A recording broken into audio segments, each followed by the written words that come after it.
Hello student, मैं Shivam Sharma talk on sociology channel में आपका स्वागत करता हूं। हम इससे पहले के जो वीडियो था उसमें कार्ल मार्क्स को बताए थे, कार्ल मार्क्स के परिचय बताए थे, कार्ल मार्क्स का बुक बताए थे। आज हम जल्दी जल्दी उसको समझ लेते हैं और आगे जो है डिस्कशन करते हैं कार्ल मार्क्स के अगले थ्योरी पे। तो चलिए हम चलते हैं। पहले हम देख लेते हैं कार्ल मार्क्स का जन्म कब हुआ था, 1818 में, और इनकी मृत्यु कब हुई, 1883 में। जर्मन समाजशास्त्री हैं ये, और ये संघर्षवादी और आर्थिक निर्धारणवादी में माना जाता है। ठीक। उसके बाद ये इनकी बुक है the Holi family, the German ideology, poverty of philosophy, communist manifesto, the class conflict in France, Das Kapital. Das Kapital इनकी बहुत ही इंपॉर्टेंट बुक है जो 3 खंडों में है। इसे क्या कहा जाता है, समाजवादियों का बाइबल कहा जाता है। ये सारी चीजें तो हम पहले वीडियो हम बता चुके हैं और इनके ये सारी थ्योरीज के बारे में चर्चा कर चुके हैं, और हीगल और मार्क्स में क्या संबंध है और इनके थ्योरीज में क्या संबंध है इसके बारे में चर्चा कर चुके हैं। आज हम इनके आगे बढ़ेंगे, इस थ्योरी के आगे बढ़ेंगे और मार्क्स का द्वंद्वात्मक भौतिकवाद का सिद्धांत पढ़ेंगे। मार्क्स का द्वंद्वात्मक भौतिकवाद का सिद्धांत जानने से पहले हमें सबसे पहले हीगल का जो है आत्मवाद द्वंद्वात्मक आत्मवाद का सिद्धांत जानना पड़ेगा। अब ये हीगल का द्वंद्वात्मक आत्मवाद का सिद्धांत है क्या, तो चलिए इसे हम समझते हैं। तो देखिए, सबसे पहले तो हम देखते हैं द्वंद्ववाद का इंग्लिश क्या है, डायलेक्टिक, जिसे यूनानी शब्द ये ड्यूअलिस्ट से बना हुआ है, यूनानी शब्द ड्यूअलिस्ट से बना हुआ है जिसका अर्थ है बातचीत या तर्क वितर्क। ठीक। मार्क्स ने हीगल के द्वंद्वात्मक आत्मवाद को अस्वीकार करते हुए द्वंद्वात्मक भौतिकवाद की व्याख्या की। ठीक। मार्क्स कहते हैं मैंने हीगल के द्वंद्ववाद को सिर के बल खड़ा पाया और उसे मैंने सीधा कर दिया पैरों के बल। ठीक। ये चीज जान लीजिए। अब इसको थोड़ा सा डिटेल में हम समझते हैं। देखिए, हीगल कहते हैं कि हर समय जो है दो वस्तुओं में द्वंद्व पाया जाता है, दो विचारों में द्वंद्व पाया जाता है। ये हीगल जो है विचार की बात करते हैं। यहाँ आप नोट करिएगा, हीगल जो है आइडियोलॉजी की बात करते हैं। ये कहते हैं समाज में परिवर्तन विचार से आता है, लेकिन मार्क्स कहते हैं नहीं, समाज में परिवर्तन विचार से नहीं आता है, ये भौतिक वस्तुओं से आता है। ठीक। ये चीज तो इनका संबंध हो गया। अब आगे देखते हैं।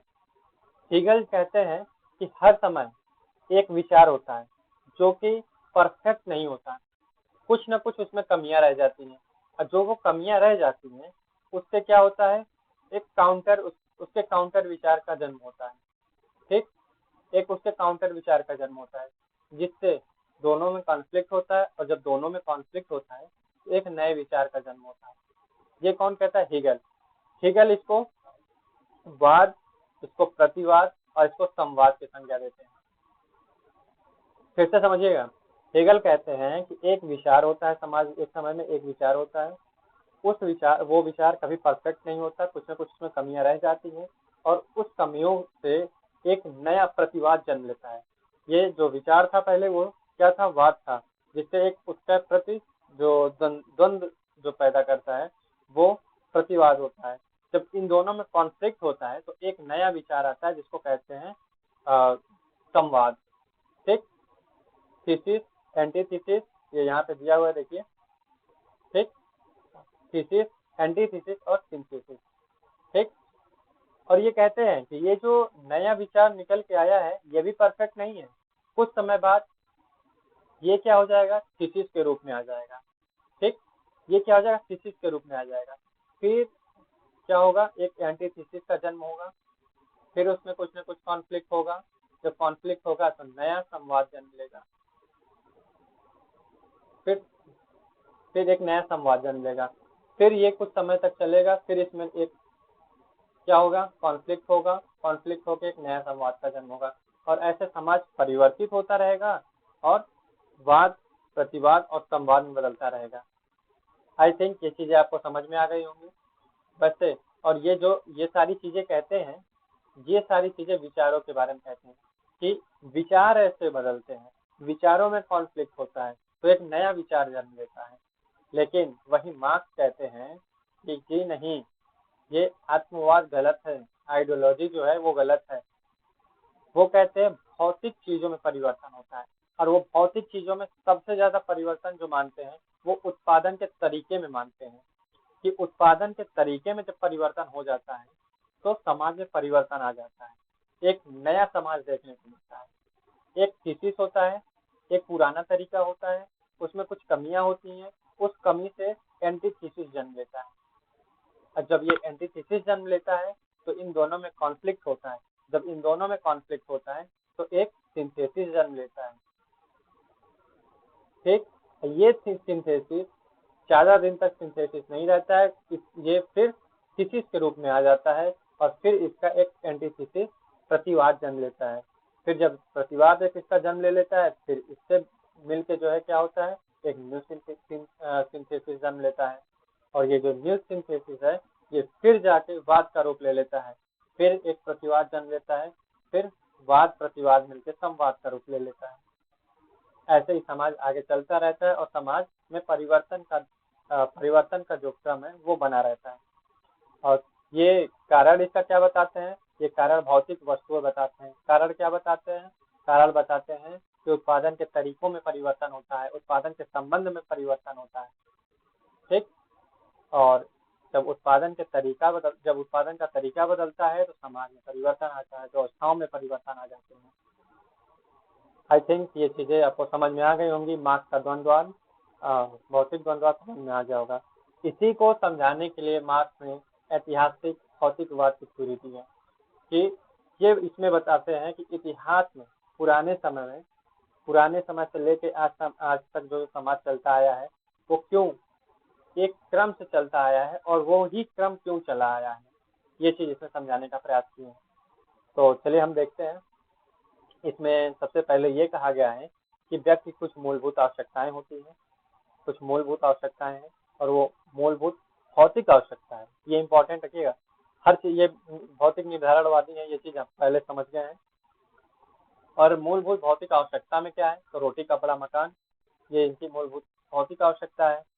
उसके बाद उत्पादन प्रणाली जो है समाज के संगठन और संस्थाओं का ऐतिहासिक घटनाओं का निर्धारण करता है। मतलब कि उत्पादन प्रणाली जैसी रहेगी वैसे समाज में संगठन बनेंगे, वैसे संस्था, वैसे नियम कानून, वैसे प्रथाओं का निर्माण होगा और क्या होगा, समाज में परिवर्तन, इस प्रकार का परिवर्तन आएगा। समझ में आया। उत्पादन प्रणाली का निर्माण किससे होता है, उत्पादन प्रणाली का निर्माण होता है उत्पादन शक्ति से, उत्पादन संबंध से। ठीक, अब आगे देखते हैं।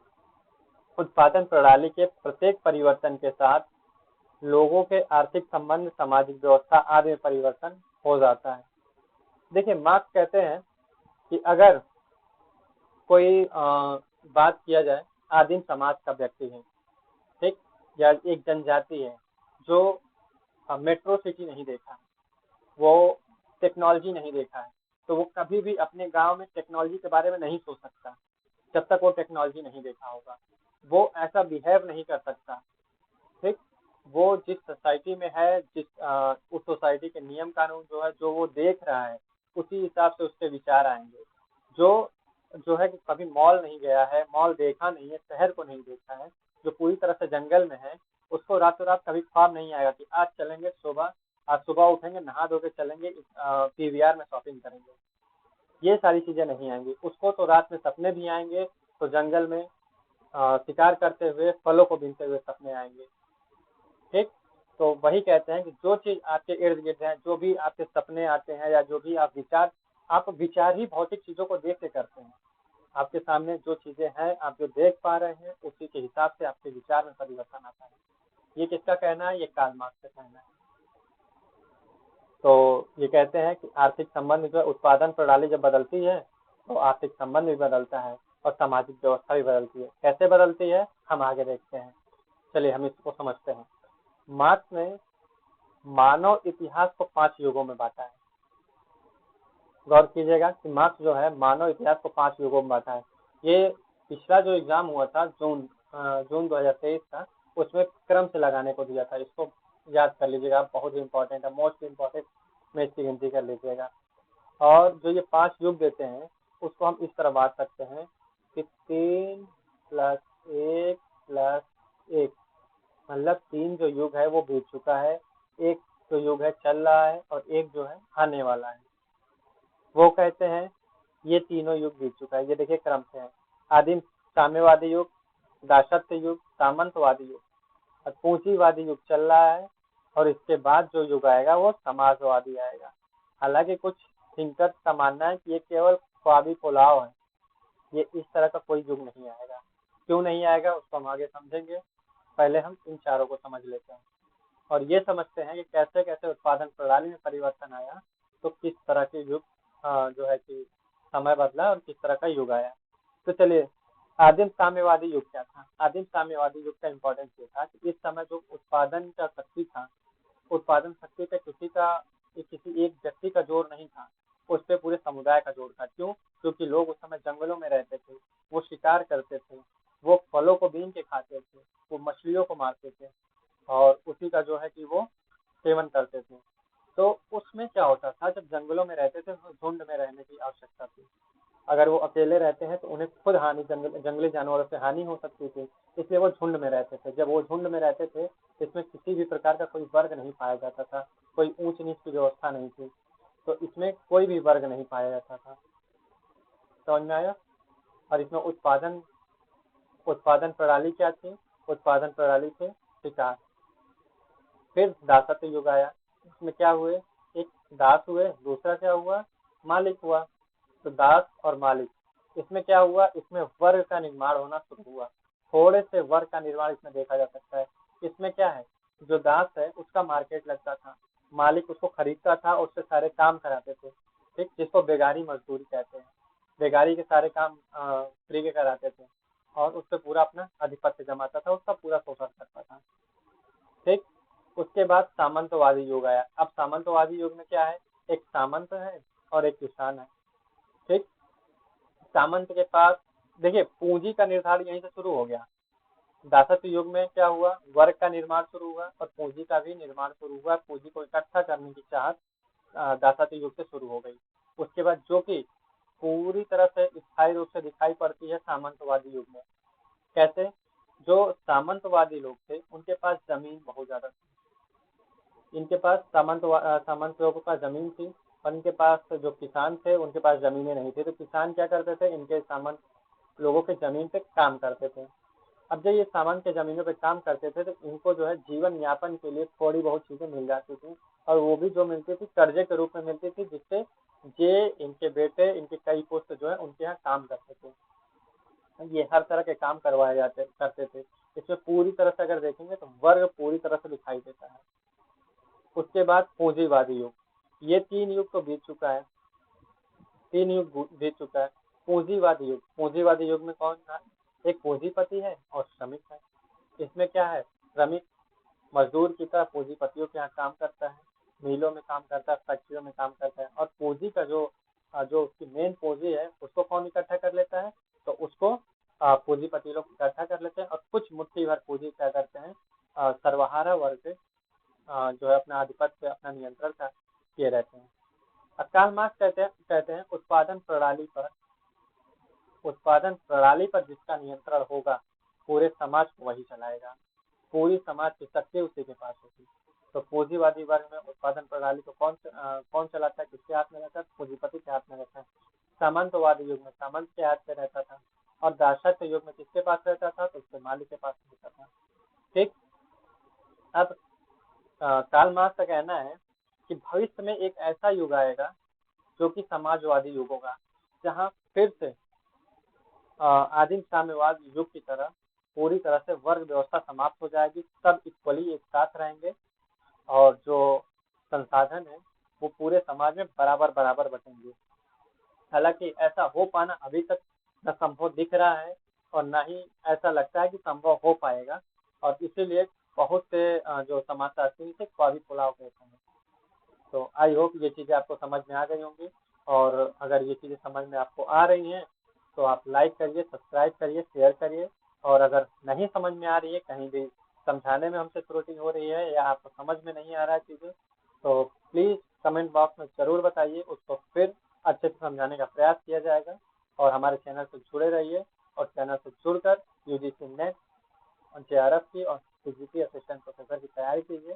आपकी उज्जवल भविष्य की शुभकामनाएं देता हूँ। Thank you so much.